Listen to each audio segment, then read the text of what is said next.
ચાલો આજે આપણે જીવનની એક સૌથી મૂળભૂત અને ખરેખર એકદમ અદ્ભુત જૈવિક પ્રક્રિયાને સમજીએ એ છે ડીએનએ સ્વયંજનન. આખી વાતની શરૂઆત છે ને એક બહુ સીધા-સાદા સવાલથી થાય છે. આપણા શરીરમાં સતત નવા કોષો બનતા રહે છે, પછી એ વૃદ્ધિ માટે હોય કે કોઈ ઘા રૂજાવવા માટે. પણ ક્યારે વિચાર્યું છે કે એક કોષમાંથી બે કોષ બને છે કઈ રીતે? તો જવાબ એ છે કે કોઈ પણ કોષ વિભાજન પામે એ પહેલાં એના માટે સૌથી જરૂરી કામ છે પોતાની આખી આનુવંશિક બ્લૂપ્રિન્ટની, એટલે કે એના ડીએનએની એકદમ પરફેક્ટ કોપી બનાવવી. તો ચાલો જોઈએ કે જીવન પોતાની આ ખૂબ જ અગત્યની બ્લૂપ્રિન્ટની નકલ કરે છે કેવી રીતે. આ પ્રક્રિયાને જ ડીએનએ સ્વયંજનન કહેવાય છે. અને જુઓ, આ પ્રક્રિયા દરેક સજીવ માટે, એની વૃદ્ધિ માટે, શરીરના સમારકામ માટે અને પ્રજનન માટે પણ એટલી જ જરૂરી છે કે એના વગર જીવન આગળ વધી જ ન શકે. સારું, તો હવે સવાલ એ છે કે આટલી જટિલ પ્રક્રિયા આખરે શરૂ ક્યાંથી થાય છે? જેમ આપણે કોઈ પુસ્તકને વચ્ચેથી ગમે ત્યાંથી વાંચવાનું શરૂ નથી કરી દેતા, બસ એ જ રીતે ડીએનએની નકલ બનાવવાની પ્રક્રિયા પણ કોઈ ચોક્કસ જગ્યાએથી જ શરૂ થાય છે. વાત એમ છે કે આખી ડીએનએ શૃંખલા પર અમુક ખાસ જગ્યાઓ નક્કી કરેલી હોય છે. એને કહેવાય છે સ્વયંજનનની ઉત્પત્તિ સ્થાન. બસ અહીંથી જ આખી કોપી કરવાની પ્રક્રિયા શરૂ થાય છે અને બંને દિશામાં આગળ વધે છે. તો ચાલો આપણે આ આણ્વિક ટીમના પહેલા ખેલાડીને મળીએ, જેનું નામ છે હેલિકેઝ. આ ઉત્સેચકનું કામ એકદમ ઝિપર જેવું છે. એ ડીએનએની બેવડી કુંતલને ખોલીને બંને શૃંખલાઓને એકબીજાથી અલગ પાડે છે.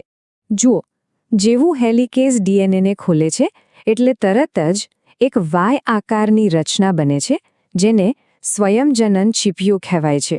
બસ આ જ એ જગ્યા છે જ્યાં નકલ બનાવવાની બધી જ ખરી એક્શન થાય છે. પણ અહીંથી જ ખરી મજા શરૂ થાય છે. કોષની સામે એક મોટો પડકાર, એક આણ્વિક કોયડો આવીને ઊભો રહી જાય છે. હવે વાર્તામાં એન્ટ્રી થાય છે આપણા મુખ્ય હીરોની, જેનું નામ છે ડીએનએ પોલિમરેઝ. આ એક માસ્ટર બિલ્ડર જેવો ઉત્સેચક છે જે જૂની શૃંખલાને એક ટેમ્પલેટ તરીકે વાપરીને એની સામે બરાબર મેચ થતી નવી શૃંખલા બનાવતો જાય છે. પણ આ માસ્ટર બિલ્ડરનો એક બહુ જ પાક્કો નિયમ છે અને એ ક્યારેય એને તોડતો નથી. એ હંમેશા ફક્ત એક જ દિશામાં, એટલે કે 5' છેડાથી 3' છેડા તરફ જ નવી શૃંખલા બનાવી શકે છે.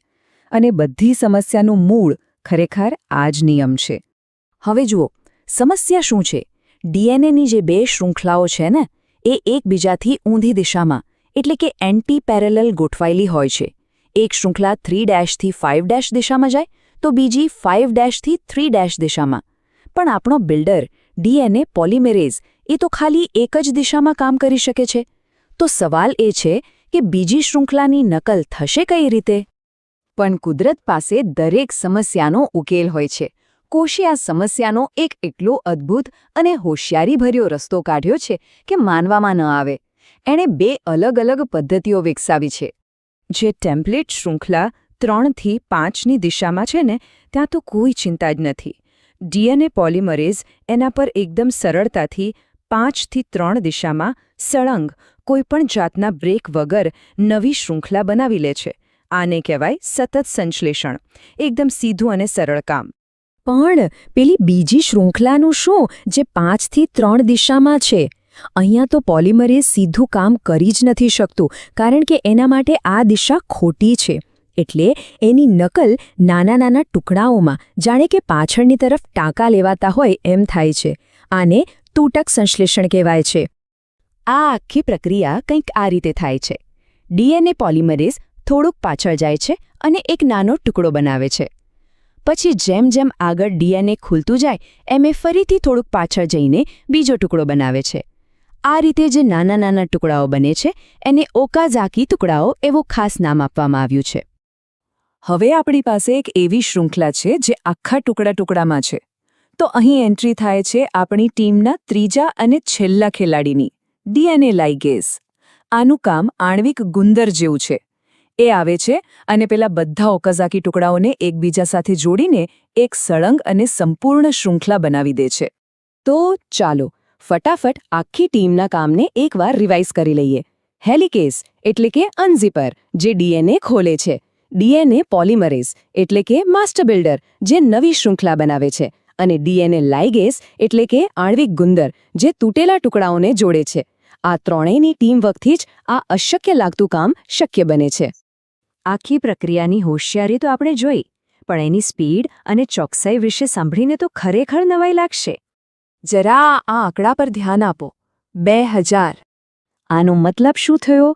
મતલબ કે કોલાઈ જેવા એક નાના બેક્ટેરિયામાં ડીએનએ પોલિમરેઝ દર સેકન્ડે દર 1 સેકન્ડે લગભગ 2000 નવા બેઝ જોડી દે છે. આ જ કારણ છે કે એ 46 લાખ બેઝ જોડી ધરાવતા પોતાના આખા જીનોમની નકલ ફક્ત 18 મિનિટમાં જ પૂરી કરી લે છે. અકલ્પનીય સ્પીડ છે આ. હવે આટલી બધી સ્પીડ હોય તો ભૂલ થવાની શક્યતા પણ રહે. પણ કુદરતનું સેટિંગ જુઓ. આ પ્રક્રિયામાં ચોકસાઈનું પણ એટલું જ ધ્યાન રખાય છે, કારણ કે એક નાનકડી ભૂલનું પરિણામ પણ બહુ મોટું હોઈ શકે છે. જો કોપી બનાવતી વખતે એક પણ ખોટો બેઝ જોડાઈ જાય તો એને વિકૃતિ કે મ્યુટેશન કહેવાય છે અને એ ઘણા આનુવંશિક રોગોનું કારણ બની શકે છે. તો છેલ્લે બસ આટલું જ વિચારવા જેવું છે કે અબજો અક્ષરોની આખી બ્લૂપ્રિન્ટને આટલી હાઈ સ્પીડમાં કોપી કરતી વખતે જો ફક્ત એક જ જગ્યાએ ભૂલ થઈ જાય તો એની અસર જીવન પર શું થઈ શકે? ખરેખર આ પ્રક્રિયાની ચોકસાઈ જ જીવનના અસ્તિત્વનો સાચો પાયો છે.